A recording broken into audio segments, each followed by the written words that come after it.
میں نے کہا جیل سے جو باہر نکلتا ہے اس کا سافٹ ویئر اپڈیٹ کر دیا جاتا ہے، میں بتانا چاہتا ہوں کہ میں سافٹ ویئر اپڈیٹ کر کے آیا ہوں۔ کرم اللہ وجل کریم کی اولاد کی نسبت ہے، انہوں نے قلعہ خیبر فتح کیا تھا، جب تک میں بیت المقدس میں داخل نہ ہو جاؤں میں تب تک ملک نہیں لکھواؤں گا نام۔ لاہور کی کیمپ جیل وہی کیمپ جیل ہے جہاں 1970 کی دہائی میں مولانا عبدالستار خان نیازی کو بھی اسی جیل میں رکھا گیا۔ قیمے والے نان پہ خرید نہیں سکتا تو مجھے معاف کر دینا، لیکن اس دن میرا گریبان پکڑنا جس دن میں نظریے پہ سمجھوتا کرنا شروع کر دیا۔ زرداری جیسے بندے کو مجبور کیا کہ اقوام متحدہ میں جا کے ناموس رسالت کی بات کرے، اور اس نے کی۔ گاؤں والوں نے مجھے اس وقت اگر وہ موقع نہ دیا ہوتا تو آج میں اتنی دلیری کے ساتھ بڑے بڑے وزیروں کے گریبان نہ پکڑ سکتا۔ الرحمن الرحیم، الصلاۃ والسلام علیک یا رسول اللہ وعلی آلک وصحبک یا حبیب اللہ صلی اللہ تعالیٰ علیہ وآلہ وسلم۔ جب میں جیل سے باہر نکلا تھا تو ایک تو اس بات کی خوشی تھی کہ میری قوم نے میرا ساتھ دیا، لیکن ایک اس سے بڑی خوشی یہ تھی کہ جب مجھے باہر کھڑے لوگوں نے بتایا کہ جس کمرے میں تم ٹھہرے تھے یا جس جیل میں تم ٹھہرے تھے یہ لاہور کی کیمپ جیل وہی کیمپ جیل ہے جہاں 1970 کی دہائی میں مولانا عبدالستار خان نیازی کو بھی اسی جیل میں رکھا گیا تھا، جو تحریک ختم نبوت میں انہوں نے اپنا کردار ادا کیا۔ اور دوسری بات، ہم نے مسجد کے تقدس کی بات کی۔ یہاں حافظ افتخار صاحب اگر آئے ہوں تو یہ جو سامنے مسجد ہے 2008 کی بات ہے، جب میں 8ویں کلاس میں پڑھا کرتا تھا، میرے دادا اللہ ان کے درجات بلند فرمائے وہ مجھے لے گئے تھے کہ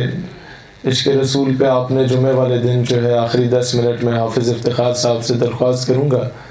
تو وہ آپ کو یہاں موقع دیں گے بولنے کا۔ میں سمجھتا ہوں اس وقت میرے گاؤں والوں نے مجھے اس وقت اگر وہ موقع نہ دیا ہوتا تو آج میں اتنی دلیری کے ساتھ بڑے بڑے وزیروں کے گریبان نہ پکڑ سکتا۔ مورخ جب لکھے گا تو ضرور لکھے گا کہ ٹاکرا جب بھی وقت کے بادشاہوں سے ہوا تھا تو اعلان بغاوت بھی میرے گاؤں سے ہوا تھا۔ میرے بزرگوں، میں صرف ایک بات کہنا چاہتا ہوں،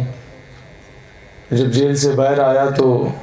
لوگوں کو مجھ سے توقع تھی کہ بڑی نپی تلی گفتگو کرے گا۔ میں ان کی توقعات کے خلاف گیا۔ انہوں نے مجھے کہا کہ آپ کے الفاظ کا چناؤ تو بڑا مثبت ہوتا تھا، آپ نے بڑا جذباتی باتیں کی۔ میں نے کہا جیل سے جو باہر نکلتا ہے اس کا سافٹ ویئر اپڈیٹ کر دیا جاتا ہے، میں بتانا چاہتا ہوں کہ میں سافٹ ویئر اپڈیٹ کر کے آیا ہوں۔ استاذ جی وقار، میں اپنے دشمن سے بھی کہنا چاہتا ہوں کہ جب ہماری لو رسول اللہ صلی اللہ علیہ وآلہ وسلم کی گلی سے لگی ہونا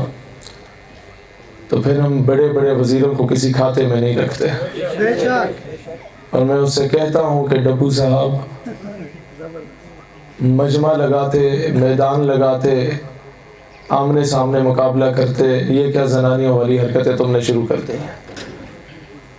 یہ کیا بزدلوں والی حرکتیں تم لوگوں نے شروع کر دی ہیں؟ کیا اس انداز سے اگر آواز دبائی جاتی تو علامہ کفایت علی کافی، جن کے دوستوں کو 1857 کی جنگ آزادی کے بعد توپوں کے ساتھ باندھ دیا گیا اور پڑخچے اڑا دیے گئے تھے، وہ رک جاتے، جن کی قمیض اتار دی گئی اور جسم پہ یہ بزرگ جانتے ہوں گے کوئلے والی وزنی استریاں رکھی گئیں، اور جب چمڑی اتر گئی تو اس کے اوپر دوبارہ ان کے اوپر وہ مرچیں ڈالی گئیں اس جسم پہ، پھر استری پھیری گئی، آواز دبانی ہوتی تو اس وقت دب چکی ہوتی، آواز دبانی ہوتی تو اس وقت جب انہیں لے کے جا رہے تھے جیل میں پھانسی کے لیے تو وہ یہ نہ کہتے کہ کوئی گل باقی رہے گا نہ چمن رہ جائے گا، بس رسول اللہ کا دین حسن رہ جائے گا۔ آواز دبنی ہوتی تو اس وقت ہاتھیوں پہ بٹھا کے علماء کو ان کے پاؤں کو باندھ کے اور یہاں شولڈر سے نیچے رسی کو باندھ کے درخت سے باندھ دیا جاتا تھا، اور جب ہاتھی کو دوڑایا جاتا تھا تو آدھا دھڑ ان لوگوں کا 1857 کی جنگ آزادی میں درخت سے لٹکا ہوتا تھا، آدھا ہاتھی کے ساتھ ہوتا تھا۔ آواز دبنی ہوتی تو کبھی پاکستان نہیں بننا تھا۔ یہ بات یاد رکھیے گا، یہاں پر لوگوں کی انٹینشنز اور ہوتی ہیں۔ میں جب بلوچستان ایشو پہ میں نے 4 سال کام کیا تو وہاں کے سارے وزراء میرے بڑے اچھے دوست رہے۔ میرے کزن مجھ سے ناراض رہے کہ تم لوگوں نے ہمیں آئل اینڈ گیس میں نوکری نہیں دلوائی، تم لوگوں نے علاقے کے لیے کیا کیا ہے؟ میں نے کہا بات یہ ہے کہ جس دن میں نے اپنے کسی وزیر دوست سے کہہ دیا کہ میرے کزن کو نوکری دلواؤ تو میں کبھی اس سے پاکستان کی سالمیت کے لیے کام نہیں لے سکوں گا۔ دوستان ذی وقار، میرے اکثر دوست مجھ سے یہاں علاقے کے ناراض ہوتے تھے کہ سڑکیں ٹوٹی ہوئی ہیں، تم وہاں تقریریں کر رہے ہو، وہاں دھرنے دے رہے ہو، ٹیوب ویل نہیں ہے ہماری ڈوکوں پہ، تم وہاں کر رہے ہو، گیس یہاں سے نکلی یہاں نہیں ملی، تم وہاں تقریریں کر رہے ہو۔ میں نے کہا بات یہ ہے کہ میں اگر آپ کے فاتح جنازے میں نہ آ سکا مجھے معاف کر دینا، میں آپ کی شادی بیاہ کی تقریب میں نہ آ سکا، میری سکی کزن، میرے سکے رشتہ داروں کی شادیاں ہوتی ہیں، میں نہیں آ سکتا، مجھے معاف کر دینا، میں آپ کی گلی پکی نہیں کرا سکا، مجھے معاف کر دینا، میں آپ کو بریانی کی پلیٹ پہ خرید نہیں سکتا تو مجھے معاف کر دینا، میں آپ کو قیمے والے نان پہ خرید نہیں سکتا تو مجھے معاف کر دینا، لیکن اس دن میرا گریبان پکڑنا جس دن میں نظریے پہ سمجھوتا کرنا شروع کر دوں۔ دوستان ذی وقار، میں نے ہمیشہ سے، کبھی آپ نے نہیں سنا ہوگا میں لوکل سطح پہ کسی چھوٹے موٹے سیاستدان کو للکار رہا ہوں، میں اپنا معیار کبھی نہیں گرایا۔ مجھے فخر ہے کہ جب آج سے 6 سال پہلے امریکی سفارت خانے میں ہمیں بلایا گیا کہ آپ نے وہاں تقریر کرنی ہے، میں پاکستان کا پہلا الحمدللہ نوجوان ہوں جس نے اپنی تقریر کا آغاز امریکی سفیر کی موجودگی میں برما سے کیا، مظلوم مسلمانوں سے، اور افغانستان پہ ختم کیا، پھر کشمیر سے شروع کیا، پھر فلسطین پہ ختم کیا، اور امریکہ کے سفیر اور اس کے سارے سفارت خانے کے عملے کے سامنے انہیں دہشت گرد ڈکلیئر کیا۔ اور جب بات ناموس رسالت کی آئی تو میں وہ انگریزی کی تقریر کرتے کرتے کہا کہ dear Excellency, let me to express the extent of my views in my national language because your bloody English linguistic cannot absorb my emotions، کہ میں نے میری اپنی زبان سے اپنے جذبات دی نمائندگی کرنے دی اجازت دیتی ونجے کہ میں تو اڈی گھٹیا زبان ہے اپنے جذبات دی نمائندگی نہیں کر سکتا، کہ میرے جذبات میں ایک معاملہ کیونکہ ناموس رسالت ہے۔ تاہم ایک جملہ بولے اسی کہ ہم نے ہر دور میں تقدیس رسالت کے لیے وقت کی تند ہواؤں سے بغاوت کی ہے، چھوڑ کر سلسلہ سیاست کا فسوں فقط ایک نام محمد سے محبت کی ہے۔ میں نے دوستان ذی وقار، جب کام سیٹس کا ڈوئل ڈگری کا ایشو بنا یونیورسٹی کا تو وہاں کے 3000 بچے جو 6.5-7 لاکھ انویسٹ کر کے اپنی ڈگریاں لینے لگے تو ان کی ڈگریاں انہیں نہیں مل رہی تھیں، اس وقت ان کا وہ معاملہ اٹھایا۔ علامہ اقبال نے جس کالج سے پڑھا گورنمنٹ مرے کالج سیالکوٹ، وہ عیسائیوں کو دے دیا گیا، اس کی مسجد بند کر دی گئی، 12,000 بچوں کو اس وقت کالج سے نکال کے سڑک پہ بٹھا کے ان کا مسئلہ حل کروایا تھا۔ اس کے بعد فیڈرل بورڈ جو پاکستان کا سب سے بڑا بورڈ ہے وہ بچوں کو فیل کرتے، میں آپ کو صرف یہ بتا رہا ہوں کہ میری فیلڈ کیونکہ اسٹوڈنٹ پالیٹکس تھی، یہ والی تھی نہیں، تو میں نے اس میں کیا کیا، میں کونسلر بھی نہیں تھا، میں نے ایک ادنا سے آدمی کی حیثیت میں کیا کیا کہ وہ فیڈرل بورڈ کا اس کے چیئرمین میں کے دفتر میں 22 گریڈ کے افسر کے دفتر میں میڈیا لے کے گیا، وہاں پر وہ معاملہ میں نے بچوں کا حل کروایا۔ امریکی سفارت خانے پہ جب امریکہ نے 2012 میں گستاخانہ فلم بنائی، میں ایف ایس سی کا تھا، جتنا یہ 16 سال کا بچہ ہوتا ہے، میں پنڈی کچہری کا 1000 وکیل اور 2000 نوجوانوں کو لے کے امریکی سفارت خانہ بند کروانے کے لیے نکلا تھا، اور اس کے اگلے دن ہی بلکہ وہ شام کو رحمان ملک پیپلز پارٹی کا دور تھا، ہمارا وہ ہوتا تھا کیا کہتے ہیں وزیر داخلہ ہوتا تھا، 2012-13 کی بات ہوگی، وہ وزیر داخلہ ہوتا تھا، اس نے ہمارے اس احتجاج کو دیکھ کے میڈیا پہ آ کے اعلان کیا کہ کل پورے پاکستان میں یوم عشق رسول منایا جائے گا، اور زرداری جیسے بندے کو مجبور کیا کہ اقوام متحدہ میں جا کے ناموس رسالت کی بات کرے، اور اس نے کی۔ اس کے بعد 2018 میں عمران خان حلف اٹھا رہا تھا 17 اگست کو، وزیر اعظم بننے کے بعد اس کی پہلی تقریر تھی، اور اس کے بعد ڈپلومیٹک انکلیو کو 25-30 ہزار شکان رسول کے ساتھ ہم لوگوں نے سیل کر دیا تھا،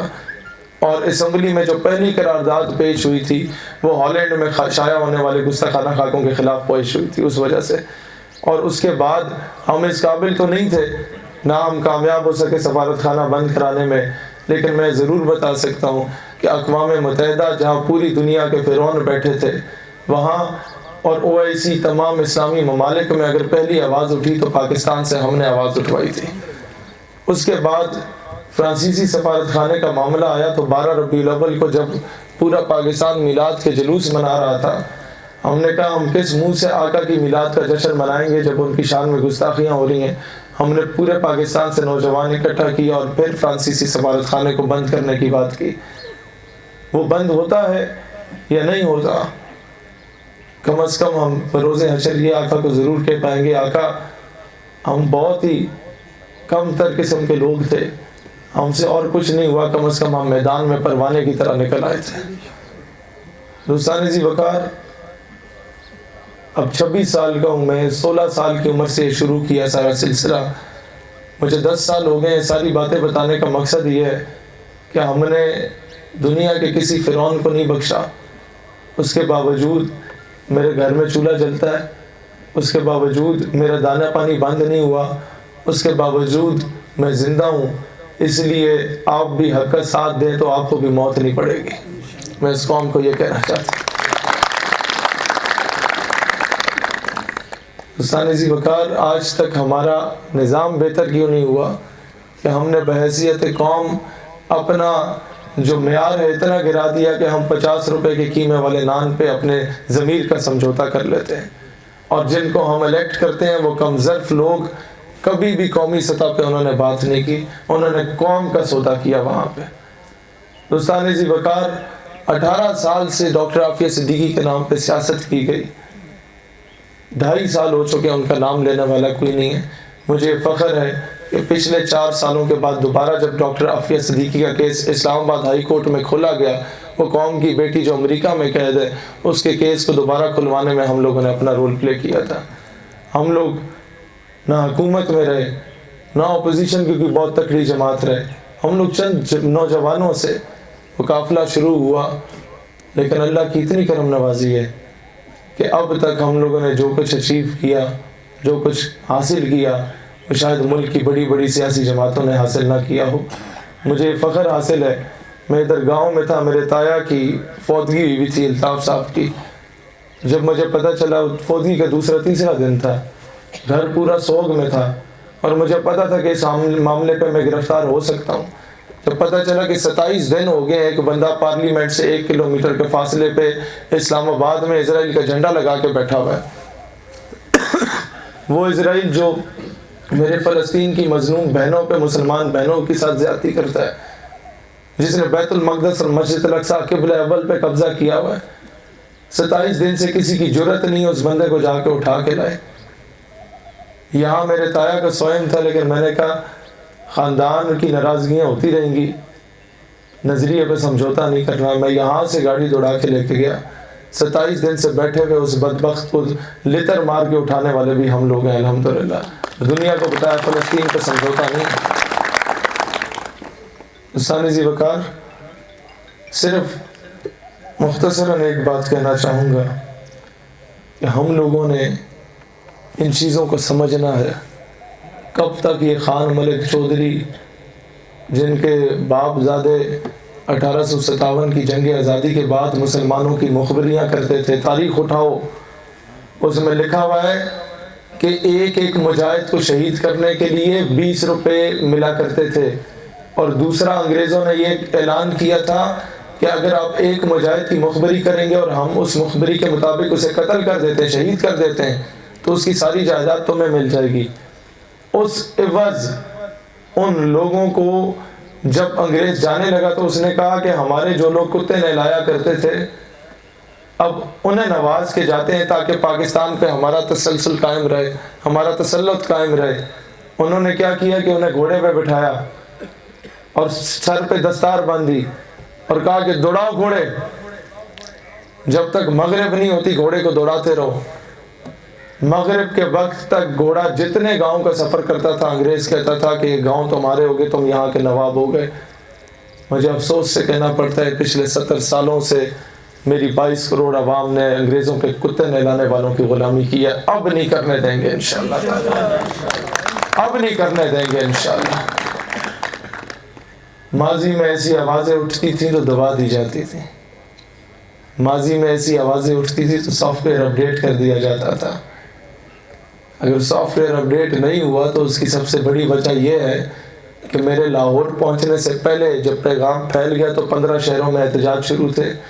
اور دوسری بڑی وجہ یہ ہے کہ پاکستان کے سارے وکیلوں کو لے کے ارشد حمید صاحب 3 دن تک وہاں سے اٹھے نہیں تھے جب تک میں وہاں جیل سے باہر نہیں آیا تھا۔ حسین عزیز وقار، میں یہاں کس کس کا شکریہ ادا کروں کہ جن لوگوں نے، مجھے وہم و گمان میں نہیں تھا کہ کتنے عرصے سے کوئی چھوٹے چھوٹے معاملوں پہ ہمارے خاندان آپس میں اختلافات رکھتے تھے گاؤں میں ان کا بھی شکر گزار ہوں کہ فائت جنازے ختم ہو گئے تھے، لیکن نظریے کی بات آئی تو وہ سب سے پہلے ہمارے حمایت میں کھڑے ہوئے تھے۔ میں اب بھی یہ کہنا چاہتا ہوں یہاں سے اپنے بزرگوں کی اجازت سے کہ آج کے بعد میں آپ گاؤں والوں سے درخواست کرتا ہوں کہ یہ جتنے سیاستدان ہیں یہ آپ کو لڑواتے ہیں، اور جب بھی کوئی شادی بیاہ ہوتی ہے تو آپ نے ان سارے بڑے MNA اور ان کے کینڈیڈیٹس کو ایک ہی میز پہ پایا ہوگا، لہٰذا ان کے پیچھے ایک دوسرے کا راہ نہ بند کیا کرو، ان کے پیچھے ایک دوسرے سے برادریاں ختم نہ کرو، ان کے پیچھے ایک دوسرے کا گریبان نہ پکڑو۔ میں اپنے گاؤں والوں کو، اپنے علاقے والے کو صرف اتنا کہنا چاہوں گا، تمہارا جمہوری حق ہے، ہماری حمایت کرو یا کسی کی حمایت کرو،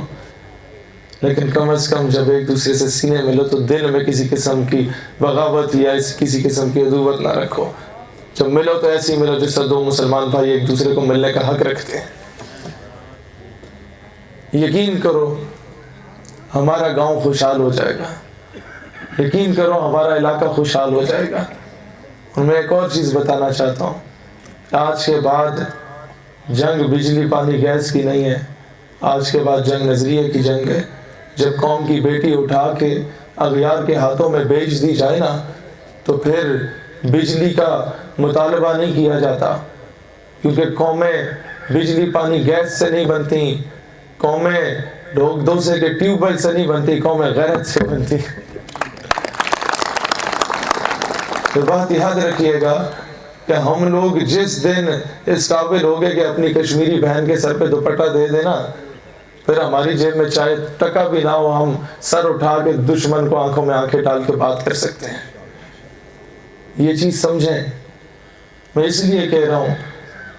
کہ مجھ سے بہت کوتاہیاں ہوں گی کہ اگر میں آپ لوگوں کے پاس غمی خوشی میں آؤں نہ ہوں، اسے معاف کر دینا،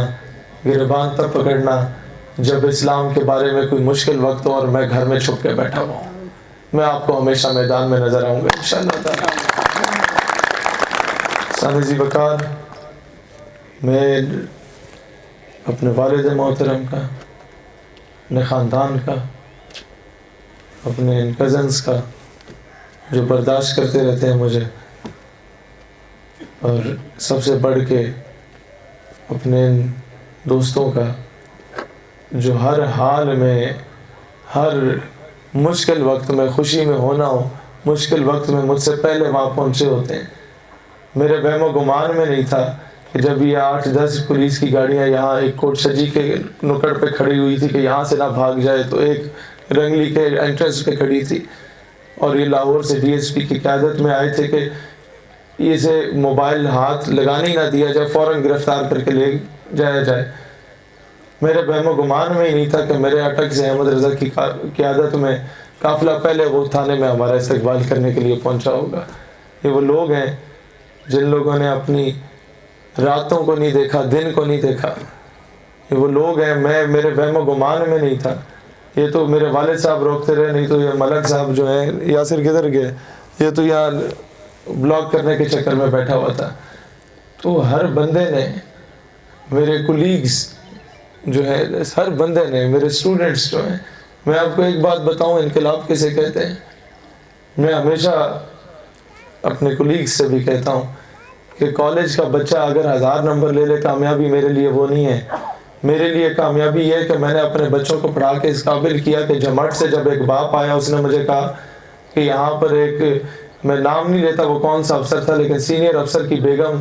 جب آپ کے THQ میں ہسپتال میں لائن لگی ہوئی تھی، اسے توڑ کے آگے جا رہی تھی نا، پیچھے پولیس پروٹوکول بھی تھا کہ میں پہلے ڈاکٹر کو چیک کراؤں گی. تو اس بچی کے باپ نے کہا کہ آپ کی جو اسٹوڈنٹ ہے، اس نے اس کا ہاتھ پکڑ لیا کہ خبردار جو اندر گئی. میں نے کہا یہ جو 7-8 کروڑ کا خرچہ ہمارے باپ دادے نے کیا ہے نا، اس کا حق اب ادا ہوا ہے، 1000 نمبر سے ادا نہیں ہوتا. یہ قوم غلامی سے نکل رہی ہے، یہ قوم حقے بھرنے سے نکل رہی ہے. یہ قوم یہ نہیں کہتی وہ ملک صاحب، وہ جی چودھری صاحب، وہ جی نواب صاحب. کون سے صاحب؟ ملک میں مشکل وقت آتا ہے تو یہ سارے نواب جو ہے بیٹھ دفع ہو جاتے ہیں. کون سے نواب صاحب؟ ہمارے لیے نواب ملک چودھری وہی ہے جس کی تنخواہ 8,000 ہو، صرف ایلیٹ فورس کے سپاہی ہو، اور بڑے بڑے گورنر کے سینے چھلنی کر کے آ جاتا. ساڈا نواب بھی ہوئی ہے تو چودھری ہوئی ہے، ملک بھی ہوئی ہے. میں نے آج تک اپنے نام کے ساتھ ملک کیوں نہیں لکھوایا؟ پتا آپ لوگوں کو؟ میں شہیر حیدر ملک میرا ID کارڈ پہ نام ہے، شہید سالوی کے نام سے لوگ جانتے ہیں، کیوں نہیں لکھوایا؟ میں نے کہا ملک بہت بڑی نسبت ہے. یہ حضرت عباس ابن حیدر، حضرت علی کرم اللہ وجہ الکریم کی اولاد کی نسبت ہے. انہوں نے قلعہ خیبر فتح کیا تھا، جب تک میں بیت المقدس میں داخل نہ ہو جاؤں میں تب تک ملک نہیں لکھواؤں گا نام کے ساتھ. نسبت کا پاس رکھنا ہوتا ہے. بندہ کسی منہ متھے کے ساتھ جائے اچھا لگتا ہے. تو میں صرف ایک درخواست کروں گا، آپ کا کسی سے بھی سیاسی اختلاف ہو، مسلکی اختلاف ہو، اپنی طرف رکھیں، لیکن اس نظریے کے لیے جب بھی بات ہو تو مجھے اپنا پورا پنڈ ایک ہی پلیٹ فارم پہ نظر آنا چاہیے. پاکستان ہمیشہ زندہ باد. تمام بزرگوں، بھائیوں، آپ سب بھی زندہ باد. بہت شکریہ، جزاک اللہ خیر. میں اینڈ پہ اپنے چچا جان ارشد حمید ایڈوکیٹ سے درخواست کرتا ہوں کہ شکریہ کے لیے آپ اسٹیج پہ آئے اور آپ لوگوں سے میں بھی گفتگو